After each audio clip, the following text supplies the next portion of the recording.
everyone, it is I, GTV News for Gamers here, coming at you with the final part of Return of the Big One. I originally planned to split movies and comics slash books and stuff into two different parts, but I just decided to do it all in one shot and get it over with. So we're going to start with movies. Now, I picked this up for 10 bucks. I mean, it was a 2 for 20 deal, so it equals out to 10 bucks. Godzilla Raids Again. Another hole filled in the Godzilla collection. This is actually the first... I don't know what that was. This is the first Godzilla sequel of them all. Ever. Of them all. What am I even saying? Featuring Godzilla battling Anguirus.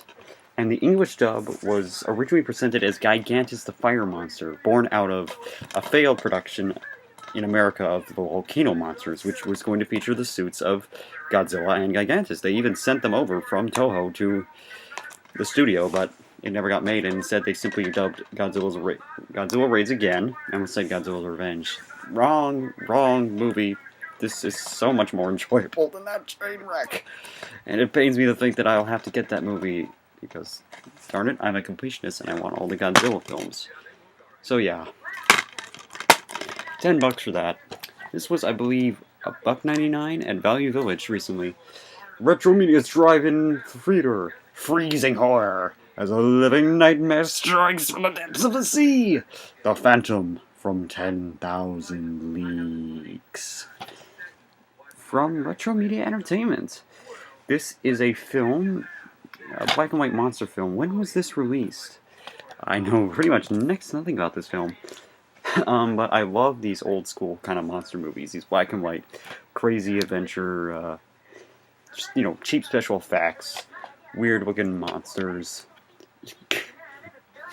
Women in peril on the covers and dashing heroes and all that and scary music, and it's just good fun. It really is. Very, very basic disc. I almost thought it was a bootleg at first, but no, it's legitimate. This is a legitimate release from Retro Media. So I don't know. I think maybe I should research more, see if there's more of these drive-in classics. Who knows? I'm guessing that film is probably public domain. Who released it? It was originally a Milner Brothers production distributed by American Releasing Corporation. So I'm guessing that probably fell into the public domain eventually. So that's it for the DVDs. Moving on to VHS. I picked these up recently, 50 cents a piece. Star Trek IV, The Voyage Home, and Star Trek V, The Final Frontier. This is actually the widescreen edition. I already had a copy of Star Trek IV. But that's okay. This is a backup copy, and I believe the copy I already have has a different cover anyway. And just look at the artwork on these posters. So nice. I miss hand-drawn, hand-painted movie posters. They're really a work of art. This, Voyage Home, great Star Trek movie. This one, not so great Star Trek movie, but now I have all of them on VHS. So yeah, it's pretty interesting. It's definitely cool, and you know, of course, they make up the Enterprise on the side, so that's always welcome. Battle. Picked up a bunch of anime from a dude. I'm not gonna say his name, obviously, but you know who you are. Thank you very much. Winnipeg's Geeky Marketplace Facebook. Check it out if you're in Winnipeg. Lots of great people on there. Battle Athletes Victory. This is the dubbed version from Pioneer. Always love. One thing I love to collect is anime on VHS. And it's funny because a lot of this stuff is probably obscure, and if it does have a DVD release, it's no longer in print. So it's just nice to find these things. And it's just like Pioneer was so great. They became Genion later on, but sadly they're gone now. And they were responsible for a lot of things coming to Canada, getting a release here. Go check out the I Miss Bionics Facebook page and blog and the Zon in Canada podcast for more information about, you know, I don't know if they've done an episode on Genion and the whole situation on that, but they mentioned it a lot, and it is it's an important part, an integral part of the history of anime releasing in Canada. Excuse me. Yu Yu Hakusho, Ghost Files, Yoko Kurama. I believe this is... doesn't say if it's uncut or edited. I know there was an edited version that aired on Cartoon Network, so I'm guessing this is probably that version because it says as seen on Cartoon Network. And of course it's sunk under the kids label.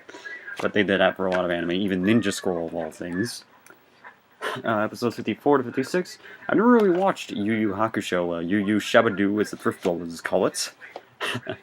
But I'm interested. I'll give it a watch, and like I said, always fun to find stuff like that. And of course, I believe this is, yes, Fist of the North Star. This is the Streamline Pictures dub, distributed by Orion Pictures, the same people who made the RoboCop movies. I believe that this is the film of the series. I don't know if this is the actual episodes or if this is edited together. I'm not too sure about this release, but it's a pretty famous. I'm sure a lot of you know in anime know at least of Fist of the North Star. One of the bloodiest anime. It was actually the basis for quite a few games. They got localized. Last Battle on Sega Genesis. I think Black Belt on the Master System. Both started as Fist of the North Star games. There was a game on Game Boy that was released as Fist of the North Star. Of course, there's the 360 games and all that. And I know my buddy Chris is going to love this one. From TV animation, One Piece. This is apparently a Japanese VHS. I can get it open. Come on. Work with me. It's being a pain. There we go. So yeah, as you can see, it's from Toei Video. Just a JVA sticker. One Piece. So apparently the guy said it worked in his VCR, so I imagine it'll work in mine. Really hoping it doesn't break it or anything. So that'll be a test way down the road. Speaking of which, of course there's no subtitles because it's from Japan, but it's still cool. From US Manga Corps, they did a lot of releasing. Like Central Park Media was the dubbing company behind this. Legend of Lemnir. I know next to nothing about most of these titles. Who's this from? Urban Vision. DNA Sites 999.9. Like I said, these are going to be interesting to watch for sure. Manga Entertainment. Black Magic M66. This is from... Streamline Pictures again. Zillion, Volume 2.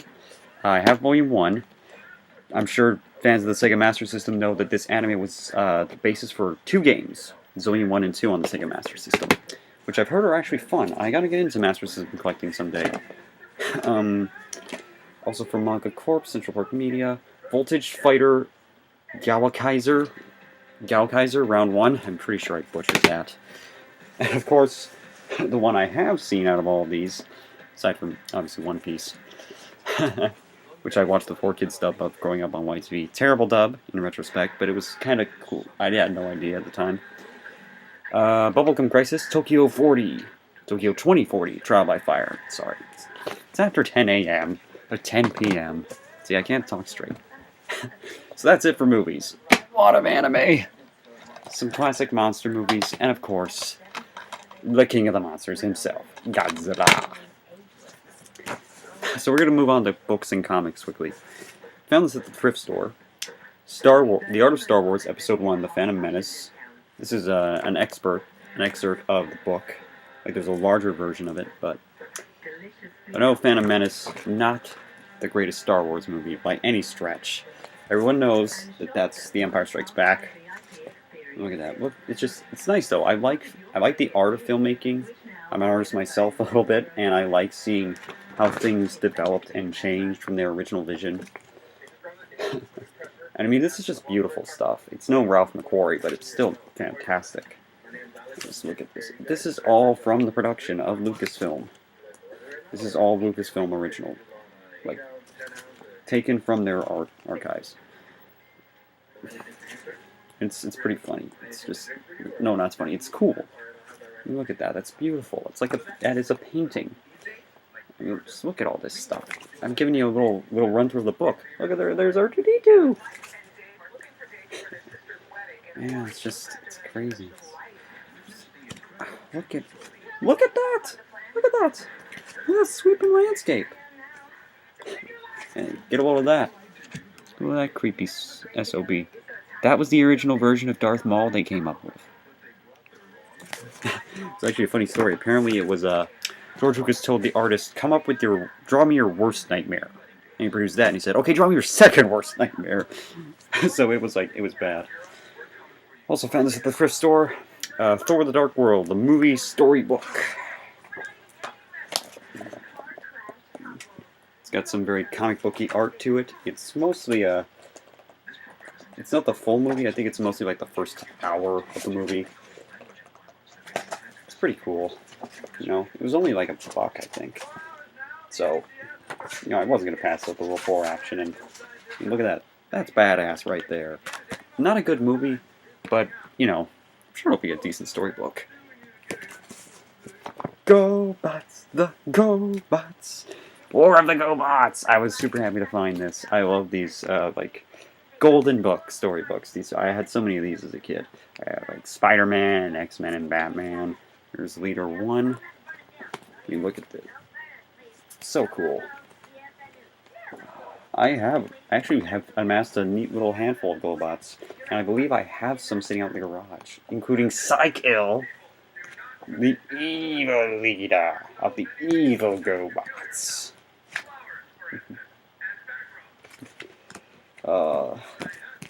It's sad that GoBots never got the recognition of Transformers. Also found this, Go Graduate. It's a SpongeBob book. Love me some SpongeBob. It's kind of, yeah, it's funny. It's basically like a book for graduates. Like, I graduated about 4 years ago now, and you know, it's I don't know. I just picked it up because it's SpongeBob and it's funny.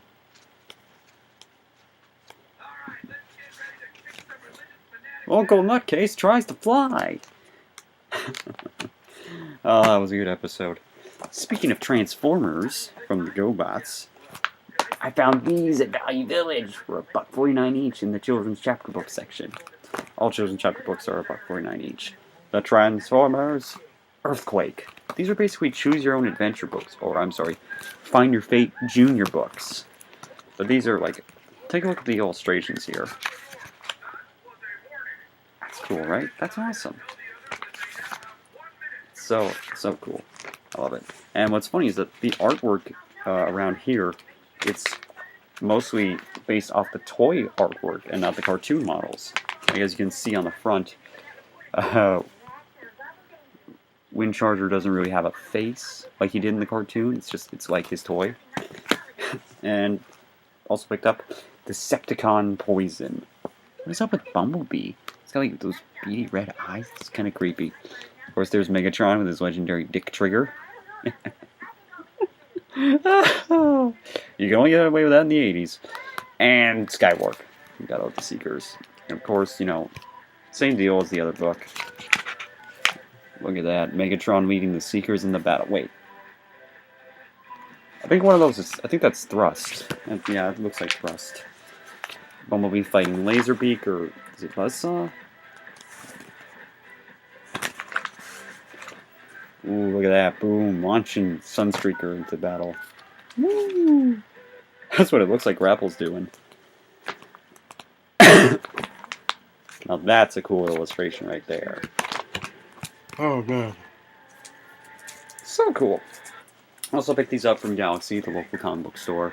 I've been following this book, Mighty Morphin Power Rangers from Boom Studios, issues 2 and 3. Cool to have the Power Rangers back in comic book form. It's nice to have it sort of like a modern day setting. And the storyline they're going with right now, I'm not going to spoil it for anybody who hasn't read, but it's dealing a lot with Tommy and the fallout of him being the Green Ranger under Rita's control at first. And the covers are just great, and the artwork's really good too. I mean, look at that. There's Tommy with the Dragon Dagger, squaring off against Scorpina. You got the Goldar and the Megazord, and it's so cool. And this has been one of my favorite covers so far. The Dragon Zord looming over the Rangers in the background. But I thought it was on their side. What's going on? Well, you're going to have to read to find out. And $2.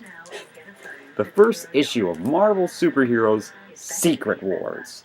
The classic, the crossover event that started all crossover events. This was before even Crisis on Infinite Earths. $2 for that. So happy. Seriously, if you haven't, check out the second floor in Galaxy. It's one of Winnipeg's best places to check out. So, This has been GTV News for Gamers. We're done with the big one. It's over. Part 3, the finale, finito. Back to regular pickups whenever. Thank you so much for watching, and I'll see y'all next time. Take care.